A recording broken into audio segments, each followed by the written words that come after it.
In 2014, my wife and I went to Thailand for our honeymoon, and for part of our time there, we spent time ministering at sex trafficking projects. And my thought going there was that I'm going to bring God to these people. You know, I'm the man of God here. I'm the guy from, the West who knows God better than these, poor and just helpless individuals. And so I'm going to go and take God to them. I couldn't have been more wrong. The arrogance of it all. What I found when we went to these sex trafficking projects in some of the safe homes, what we found were these Thai Christians who had this peace, this ease, this flow about them that created conflict for me, because here they were and they have experienced some horrendous events, situations, and almost on the daily, like this stuff is happening frequently for them. And yet here they were with this smile, with this joy in their eyes, and the sense of peace, this ease, this flow that just covered them, irrespective of what they've been going through. And it was conflicting for me because back here in the West, like, we have a lot of comfort, we have a lot of freedom here. We can walk the streets freely, we have drinking water. If you need government assistance for whatever reason, you can get that. But over there, they have none of that, let alone the hardship, the difficulty that they're experiencing through being trafficked and all this just horrendous stuff. And so while we got this freedom and comfort here in the West, for whatever reason, I was led to believe that the Christian journey was meant to be a struggle, that it's supposed to be hard, that it's supposed to be difficult.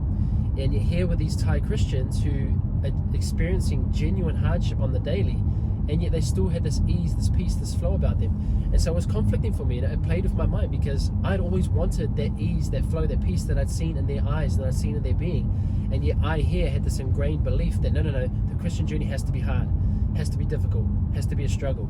And so I was conflicted by this. And the breakthrough came for me when I talked to the American founder there. Him and his wife, they would move there, for a number of decades, and they've just given their life, to help these Thai Christians. And I asked him, why is it that those of us in the West, we come from great comfort, great freedom, yet we have this ingrained belief that struggle is part of the Christian journey and that the Christian journey has to be hard. And yet here are these Thai Christians who genuinely live in hardship, and yet they have this peace about them, this ease and flow about them. And he started to share to me about it's a psychological complex called the martyr complex. Now, I didn't know about this, I'd never heard of it, but it's a very real thing. So the martyr complex, in a nutshell, is where people, Christians, believe that they have to have some sort of hardship or difficulty in order to be somebody of significance, or in order to have some sort of spiritual status. And so he explained about that, and then he also shared how in the West we have this perverted idea that if you're not struggling, then you're not a real Christian, or that in order to be a real Christian and to prove your Christianity, you have to be struggling. And so it really conflicted with me, and it really did my head in. And it made me realize I've been living under this complex to one way or another, and whether I didn't know it or whether I just didn't have language for it, I had been living under this idea. And so I'd always desired this ease and flow that I'd seen in these, Thai Christians, and I'd heard other people talk about. But for whatever reason, I had taken struggle as this badge of honor. And many times you and I can make struggle and suffering an idol in the church, an idol in our Christianity, instead of taking on the light and easy yoke and burden that Jesus is always inviting us into. And so when we left Thailand, I spent the next while, first of all, just wrapping my head around all of it, because it was so hard to just grasp because of just, I guess, cognitive dissonance and just my own ingrained beliefs. But one of the things I decided is I'm going to intentionally start to look for the goodness of God in every single area of life. So I'm going to look at when I'm out in nature, when I'm driving, when I'm with my family, when I'm with people, even in the mundane tasks. I'm just going to intentionally, deliberately look for the goodness of God. And my thinking behind that was that if I would see and be aware of more of the goodness of God, then maybe I may experience some of that goodness and have the same ease, flow, peace that I saw these Thai Christians living in. And so I began to do that, and over a while, sure enough, the goodness of God began to pop out or appear out of anywhere. And it wasn't like the goodness of God all of a sudden showed up. No, it was always there. But because I had this ideology, I had this perspective, this lens that no, it has to be hard, it has to be a struggle. It was like I was missing all the goodness that was already there, and I was looking for difficulty and hardship. And every time I experienced hardship, it was like, yeah, like I'm a real Christian. I'm growing strong in the Lord. And it's just not true. I don't think it's fully accurate. In fact, 2 Timothy 3:12, Paul says that those who desire to live godly will suffer persecution. So the suffering that's been granted to the body is through persecution. So you will be persecuted for your faith. You will be persecuted for following Jesus. You will be persecuted for loving Jesus. But that's the suffering that has been granted to us. But somehow in Christianity, we've also absorbed all this other stuff, labeled it as part of the suffering, and now we wear it like a badge of honor, and we have upheld suffering as an idol. And yet the light and easy yoke and burden that Jesus is always inviting us into is right there. And so since that time, I have continued to see more of the goodness of God in all areas and all things. Now, that doesn't mean you never have difficulty or hardship.